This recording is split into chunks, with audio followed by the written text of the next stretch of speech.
Hey, Parth, thank you so much. Such an honor having you. How have you been today? I've been good. How are you? I'm doing very well. Thank you so much, Parth, for asking. So, Parth, tell me about your formative years. I've heard so much about you, the kind of accomplishments that you have, the kind of medals that you have. So, tell me about your formative years. How were you as a child?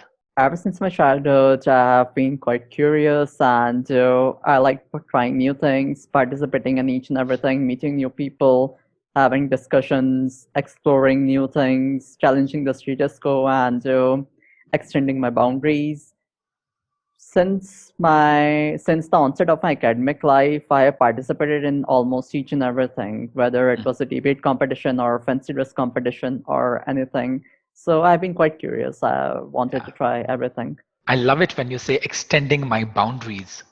And I personally feel that the boundaries are always here. It's only here.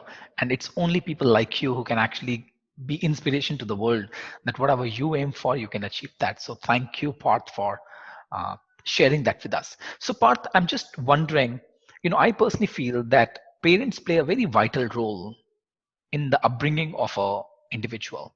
So, what do you think? What has been the role of your parents in your upbringing, and what role have they played in order to help you become who you are today? As I'm an army brat, my interaction with my parents has been very less, and I haven't interacted with them much, and I lived most of my life till now alone. Other than that, talking about my parents, they are quite supportive with all that what I do, and sending me to places for having meetings and dialogues and conferences with the presidents and ambassadors and diplomats from all around the world.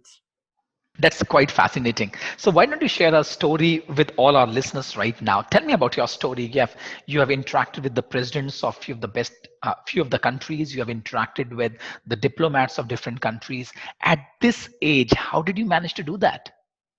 So, like, you want to know about my journey? Absolutely, would love to. All right. So, as I stated, ever since my childhood, I've been really curious. So, I tried everything. So, when I was 12 years old, one day there was an announcement in the morning assembly of my school regarding an MUN. So, my school wanted to send a delegation to MUN. That was back in 2016. You said So, MUN. yeah, Model United Nations. Model Got United it. Nations is a simulation of United Nations proceedings. It's an academic simulation and a co-curricular activity for students to learn about UN. So basically, it's simulation of UN committees. So I didn't have any idea what MUN is or what, but as I told that I have been curious and I have the zeal, so I gave my name for it. Then I attended my first MUN. Then at the age of 13, after completing after participating in quite a number of MUNs, I started chairing these MUNs. And at the same age, I founded my own MUN. It was organized at an international level with the name of PASM International MUN, and Wow. it was organized in support of He for She campaign of the United Nations Women, Hmm. and it was Jodhpur's first MUN to have been organized in support of a UN body. Mm. So my main aim was to give exposure to the youth of the city as opportunities were quite less, and I myself traveled outstation a lot for attending MUNs and other conferences, and we had a girl to boy ratio of 6:4, Mm. 60% girls and 40% boys. Yeah. Other than that, so it was organized at quite a good level, and a lot of students learned a lot of things. Mm. Then at the age of 14, somehow I found that MUNs, the quality of MUNs has declined greatly in the last few years. Like they weren't the same when I started, like if I see them now. So after completing about 60 plus MUNs, I left MUNs 2 years ago in 2018 at the age of 14. Wow. And I tried attending track two diplomatic dialogues, and it was quite tough because I wasn't meeting a single eligibility criteria, be it Mm. age criteria or anything. But still, somehow, based on my CV, based on my experience, based on my skills and my knowledge, as my some exceptions were made for me, and I attended my first track to diplomatic dialogue in Embassy of South Korea, where Mm. I interacted with diplomats and policymakers, from a few nations, and it went off quite well. After that, I came in contact with a few diplomats. They were quite impressed with my discussion skills and my knowledge. So I got in touch on them. We connected on WhatsApp and social media. And Hmm. then about half a month after that, I attended my another diplomatic event, which was in the Chinese embassy. Hmm. And there again, I interacted with more diplomats and ambassadors. After that, in September 2019, at the age of 15, I received an invitation for a dialogue with the Deputy Secretary General of United Nations, Her Excellency Amina J. Mohammed, and it was on climate action. It went on quite fruitful. Then, Hmm. starting from there, I received more and more invitations for Track One diplomatic summits and other meetings and conferences. I went to more embassies and interacted with more people, more policymakers, more diplomats and ambassadors. This year has been quite good. Starting in January itself, I had bilateral meetings with presidents and if someone asks me that which has been my best one till now, then I'll say bilateral meeting with His Excellency Hamid Karzai, who has been the president of Afghanistan from Afghanistan. 2001 to 2014. And if I may ask you, this is all under 20, right? What's your age, if I may ask you? This is all under 18. Wow, what an inspiration. What's an inspiration to Gen Z, right? Wow, what an inspiration. So I'm very curious, Parth. You have done so much at by the age of 18, you have already done so much, right? You're considered to be one of those people who actually give inspiration to so many teenagers, to so many Gen Z generation, right? Now, help me understand what kind of difficulties did you face, and what do you think the importance of difficulties in an individual's life, and if they are not there, how does it impact? All right. So, firstly, I'm not 18 yet. It will take some more time for me to turn 18. You are 16 right now. So, the challenges which I faced was first one was ageism. Ageism, if people don't know it, then it is discrimination based on age and associated factors. So during the starting, I faced a lot of resistance because of my age. Hmm. Other than that, lack of opportunities. Like as I told that I'm an army brat, so I travel a lot, and by my grade 10, I changed more than 15 schools, and most of them were in places which people have never even heard of. When I was in Ladakh, I used to travel more than 80 kilometers every day to go to my school. And Wow. we had like five compulsory languages: Hmm. English, Sanskrit, Hindi, Ladakhi, and Chinese. Okay. So, And you know all these five? no, I'm not proficient in four of them. I'm just proficient in English. So it has been quite fun. It has been quite an experience traveling to a lot of places, and this all has given me a lot of exposure Mm, of different places, different cultures, which helped me right now because it has made me a highly fluid and flexible person. mm, Even talking about the United Nations or diplomacy or international relations, and one of the biggest problems which the officials and the diplomats face is the cultural shock because they keep transitioning from one place to another. mm, So that is something which I believe that I'm quite immune to because of my past. mm, Other than mm, that, the third thing which I would say has been a difficulty is mental health because as mm. I'm quite different, it has been literally difficult to cope up with other teenagers. And to be really honest, I have no friends because of varied interests. And somewhere I feel that I am missed a lot in my childhood. I can understand because children of 16 years, I'm sure they might not be able to relate to it, and vice versa. You might not be able to relate to them because of where they are thinking and the kind of thinking that you have. Yeah, like it's not possible to even strike a basic conversation with them because of the references they use. They will take Understand. reference of Star Wars or some Netflix series or something like that. And you would give the reference of some diplomats, some presidents, some countries, what's happening in the bilateral between India and Pakistan, India and US, India and Israel. and you'll be actually picking up the references from those point of view.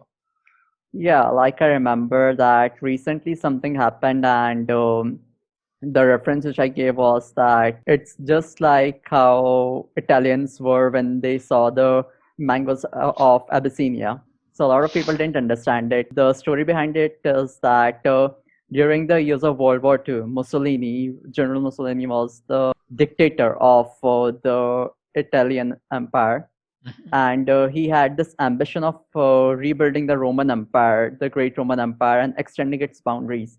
So that time, the Ethiopian kingdom, it was not known as Ethiopia. That time, it was known as Abyssinia.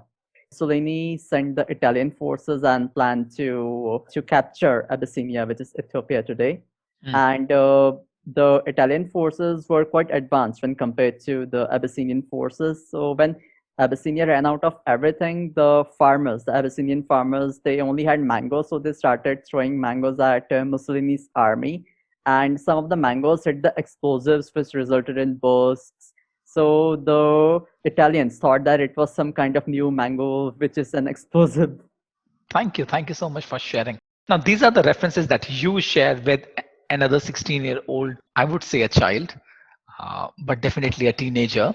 And of course, they'll not be able to relate to it because they would be so much into Netflix and Star Wars, as you mentioned. They will be talking about where they would like to go out and have dinner with their parents, or where they would like to hang around with their friends. And here you are talking to them. There's definitely a mismatch of the conversation. Yeah, like most of the people I interact with are quite older to me. Like when I started doing MUNs, Mm, then the people whom I interacted with were like 8 to 9 years senior to me. I'm sure. One, you mentioned the ageism is there, right? So how do you actually deal with the ageism which is already there around you? How do you handle that kind of conversations? And how do you manage to convince yourself that no matter what it is, what it's there outside, I have to strive in the direction that I really care for? To be really honest, anything which is there can only stop you till a limit, and Mhm. all the forces which are against you, they have some limitations. It all depends on your how you bounce back and how you rise up every time you fall. Now, Parth, help me understand. Having traveled this much distance, right? And that's a huge distance that you've already covered at an age of 16. I'm very curious to know what has been your inspiration.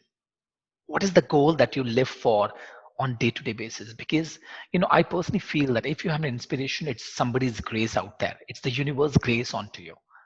And if you've been able to pick up a direction for yourself and continue to walk and strive in the same direction, I personally feel that you are one blessed soul who has got some or the other goal or purpose, if I may use the word, without getting distracted. So how do you manage to stay on the course? Talking about my goal, my sole goal in this life is to make this world a better place to live in. Mhm. A world where everyone is free, who lives with full dignity, where no one has to sleep hungry, and everyone has access to education and all the basic human rights. Wow. And talking about distractions, I guess what keeps you on the track is my zeal, my curiosity, my ambitions. Such a pleasure listening to you.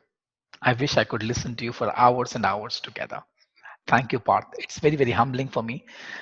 I've come across several people who can give me this kind of purpose at an age of 50, but possibly it's the first time I'm actually encountering a world phenomena who can create a beautiful revolution in the times to come. So I'm with you when you're saying that I could actually experience that in my blood. I could actually experience it, feel it when you said that you want to see the world a better place where people can live their life from a space of dignity, where nobody would sleep without food. Thank you for sharing that. Thank you. Who has been your inspiration, Parth? I don't have a specific person who is my inspiration, but I have multiple people who are my inspiration for different fields of life. Hmm. Like, for example, if I talk about leadership and management, then it would be for sure Field Marshal Sam Manekshaw. And if I talk about the bringing a change in the world and create and going towards a better tomorrow, then it would be Second Secretary General of the United Nations, Dag Hammarskjöld. He Hmm. is the only Secretary General till date who died in office, and many believe that he is the person who stopped World War III from happening. Then I would consider Ratan Tata also when it comes to the social service and humanity. Absolutely. Thank you. Thank you so much for sharing that. And Parth, help me understand. I personally feel that we all have a defining moment in our life, and that one moment has the power to change the direction of our life. That's what my limited experience is. I'm just curious, what has been your defining moment, and how did you develop this interest to get into this space at so early, at in such a ripe age in your life? Talking about defining moments, I don't have one, but a few. So one of them would be my first MUN, which was in 2016. Hmm. Like that is what amplified my interests in international relations. And then second defining moment would be my first diplomatic dialogue, which was in South Korean embassy. Hmm. Like it encouraged me to push further and achieve more. And third one would be my bilateral meetings with the presidents and ambassadors and other policymakers in the Hmm. starting of this year. Like it made me believe that nothing is impossible in the world. Like anything can happen anytime. I love you for this. I love you for this. Thank you for sharing that anything is possible. A few days back, I was talking to my elder sister, and her son is definitely one of my inspirations. And I was talking to her, and how she was sharing that, Gaurav, you know what? If you continue to do with your full heart and soul, if you've got the right intentions, everything is possible. And I've started to believe that everything is possible. So, Parth, here is my next question to you. Now, having interacted with so many diplomats, having interacted with people who are doing something in alignment to UN, right? You have done so many courses, you've got so many badges, you've got so many accomplishments and medals with you. What do you find? What do you really appreciate in others, and what do you find most disgusting in people, if you do? All right. So talking about what I appreciate in others is their skills, their abilities, and their ambitions, which drives them, their goals, and most importantly, how they behave with others, because that tells a lot about a person.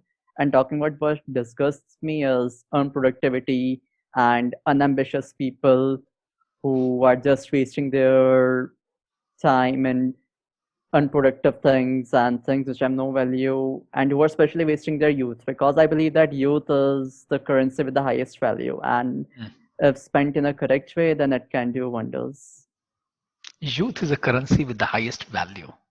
Yeah. and Wow. uh, and your real net worth is your connections, not your money. Hmm. This I'm going to keep it for the lifetime part. Thank you for this gift. That youth is a currency. Beautiful. I never looked at youth from that perspective. Yeah, like youth years, one should make the best out of them. So, Parth, you belong to Gen Z, right? And what do you think are the primary challenges faced by individuals of this age? I feel that Gen Z is literally doomed. Like if you see at the kids nowadays, they are mostly like they'll binge watch Netflix, Yeah. and yeah, they'll binge watch Netflix and spend whole night watching some series, and then after that going to clubs, parties, movies and stuff. And so-called social media influencers who have done nothing great, but still they are able to give peer pressure to people. And other than that, most of the Gen Z, I find Gen Z literally impractical, and they will follow any trend just to look cool. Like, and they'll follow the masses. They'll follow whatever other people are doing. Like, if there's some trend going on, they will follow it. Recently, there was this bottle challenge going on. Everyone literally followed it, and I literally find it very unproductive and stupid, and not worth investing so much of time. Hmm. So there are a lot of things like this. And how do you keep yourself away from this temptation of looking cool?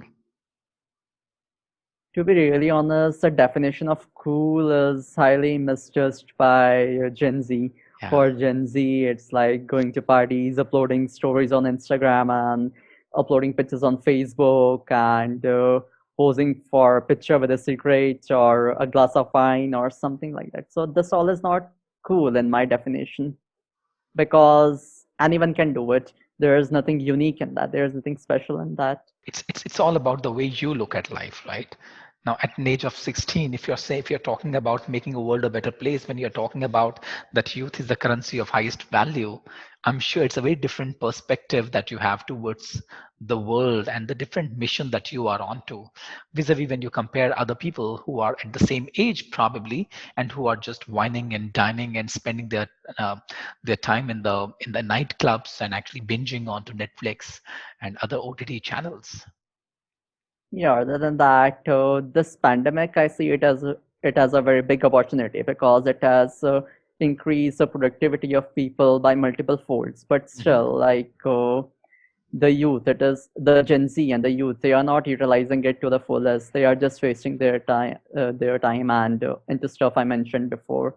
Mm. Like for example, if I talk about myself, then before the pandemic and lockdown, I used to travel to places for doing meetings and stuff, and for having for having a 5 or 6 hour meeting, I used to spend 3 days to going to that place, like wherever it is, and then having the meeting and then coming back. But now I can have multiple meetings every day with, and people don't even have to travel. Like recent in the last week, I had interactions with 3 ambassadors and other officials. Most of the meetings which I have nowadays, so the people with which whom I have meetings, they are mostly in USA or Europe or Africa, or sorry, Australia. So no one has to travel, and the productivity has increased multiple folds.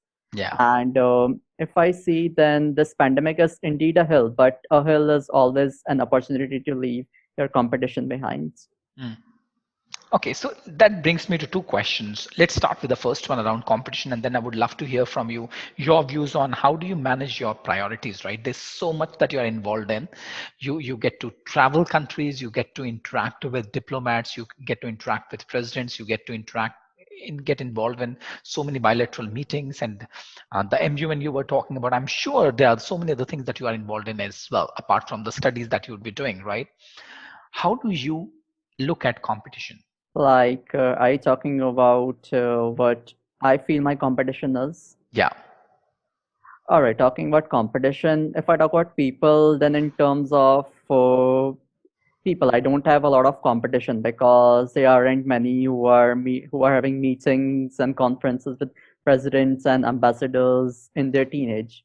Hmm. But what I really consider as the competition is the opposing force, the force which is stopping others, the force which is pushing Gen Z into the illusions of fake coolness and fake popularity, and the evil force which is stopping the progress on sustainable development and making this world a better place to live in. I love it the way you're looking at competition. The competition is not anyone else who's doing similar thing. The competition is the forces which are actually stopping us to live our life, to live our purpose. It could be the fake perceived value of the coolness, or getting into social media and Netflix and all that, right? Yeah, From where did you get all this wisdom? I would say, I would not say knowledge, I would not say information. From where did you get so much of wisdom for yourself? I'll say life experiences and ruined mental health. You may be always have, you may have God's force with you, Parth. Continue to inspire the world the way you've been doing. I'm totally inspired, and especially when you're talking about the way you look at competition, the way you look at youth, the way you look at making sure that you invest your time in the right way, or considering the pandemic times that we are into, how best we can actually utilize these times. Thank you for sharing all that. Now, here's my next question. As I mentioned, you're involved in so many things. How do you manage your priorities? Uh, on what basis do you measure the priority of a task, project that you're involved in? How do you manage your time? All right, so talking about how do I prioritize stuff is firstly, I weigh the pros and cons of each and everything, and then I try to find that what the outcome will be of that particular thing, and then I decide that how much time to invest in. Like for example, nowadays, so I'm attending a lot of meetings and conferences where actual stuff is being discussed, like. A couple of months ago, I had like I was a part of a conversation with the foreign ministers of Azerbaijan and Armenia when they came to USA for to be mediated by Secretary of U.S. Secretary of State Mike Pompeo because the war was going on. Hmm. So I attend these type of events more, which have an outcome. And whenever there is a time constraint, I cut down on events like celebrations and stuff. Like recently, uh, like as we all know that there are a lot of days, and this talking about December itself, we had Human Rights Day, we had Nature Pollution Control Day, and all this stuff. So there are multiple events on these days where nothing much happens, but a policymaker or someone comes and gives a speech and then it's over. So I generally cut down on these type of events Hmm. and focus more on events which have a definite outcome, which have a productive outcome. Thank you. You know, I understand that you've done so many courses from UN, Yeah, I've done right? about 400 plus. So tell me something about that. Tell me more about that. The kind of courses that you've done. What are your key learnings from that? How have you been able to imbibe those learnings and use those learnings on day-to-day basis?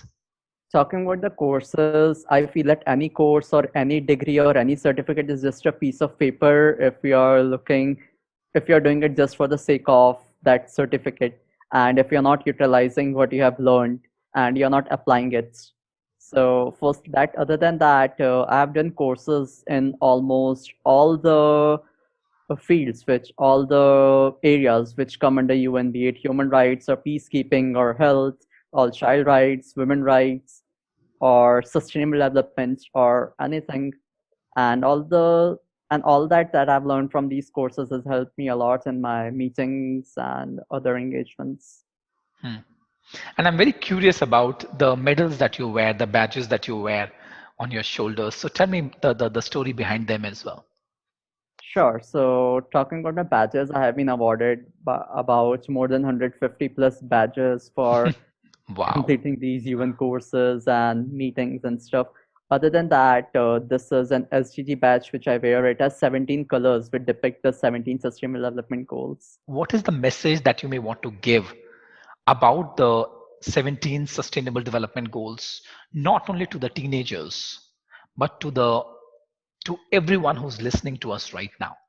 I feel that it's a grave situation and it should be addressed with utmost priority because, as we see, we have crossed more than 412 parts per million when it comes to the carbon dioxide concentrations in the environment. And Mhm. SDGs are like they cannot be achieved by individual action of us only one sector, like be it government or be it citizens of a country or anyone. SDGs for being successful have to be addressed together by all the sectors. Like it can be achieved only with good cooperation and teamwork, I would say. Mhm. Thank you. Now, may I invite you, Parth, in a rapid question answer round? Sure. So that means I'm going to ask you a question and you have to give me an answer without thinking much in a word or a sentence at the max. All right. Yeah? Shall we go ahead? Sure. Your favorite book? My favorite book, I don't have a particular favorite book, but as of now, I'm reading India's Military Diplomacy, which is authored by General Ved Prakash Malik, who was the Chief of Army Staff during Kargil War. Thank you. An Indian political leader you wish you had met? I would say Atal Bihari Vajpayee. A political leader that you wish that you can work with? Dr. Shashi Tharoor, of course. Okay. A business leader that you may want to meet in times to come? A lot of people might answer this with Ratan Tata, but I'll not say Ratan Tata because I don't consider him as a businessman, but an industrialist and an entrepreneur. Okay. So, talking about businessman, I would say Jeff Bezos. Okay. Now I'm going to ask a little naughty question. As a child, name a teacher that you had a crush on. And I've had a crush on a teacher, to be honest. Never? No. Okay. A girl that you had a crush on. Again, I would say that I was like too dedicated to get into these all things. Like, in fact, I'll tell you an incident. When I was Hmm. in my grade 8 or 9, my principal called me to her office on a morning, and she asked me to behave more like a kid, to be naughty, to be mischievous. And she was a person who was hated by almost each and every kid in the school because of her strictness. Yeah. And even talking about my parents, they pushed me to be a bit informal and to explore the other spheres of life. Yes. And how do you respond to them?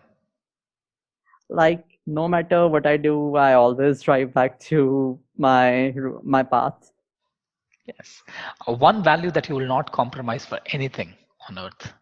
Ethicality, I would say. How would you define love? I would define love as a feeling of affection, of care for someone or for society as a whole. Fantastic. Thank you. Here's the last question. If you were to go and make a request to Joe Biden, what request would you make to him? To make this world a better place to live in by various implementing various policies. I can give you a list of policies, but then again I have to answer in a single sentence or two. Yeah. Thank you. Thank you so much, Parth. Now, Parth, here's my last question. Thank you so much for playing this rapid question answer round. I'm sure this must be an unexpected round for you. So, the last question is this. At this age, having these kind of accomplishments is not a small game. Forget about this age. I think in a lifetime, one can achieve what you have been able to achieve at an age of 16. That itself is an accomplishment. How do you manage to stay so humble? Every time when I've spoken to you, I've found you extremely humble, extremely courteous, extremely sincere. How do you manage to stick to these basics? I believe that it is something in my nature, and other than that, I feel that everyone should embed these values in his or her nature because these I consider these as the basic foundational qualities of a educated and literate human being.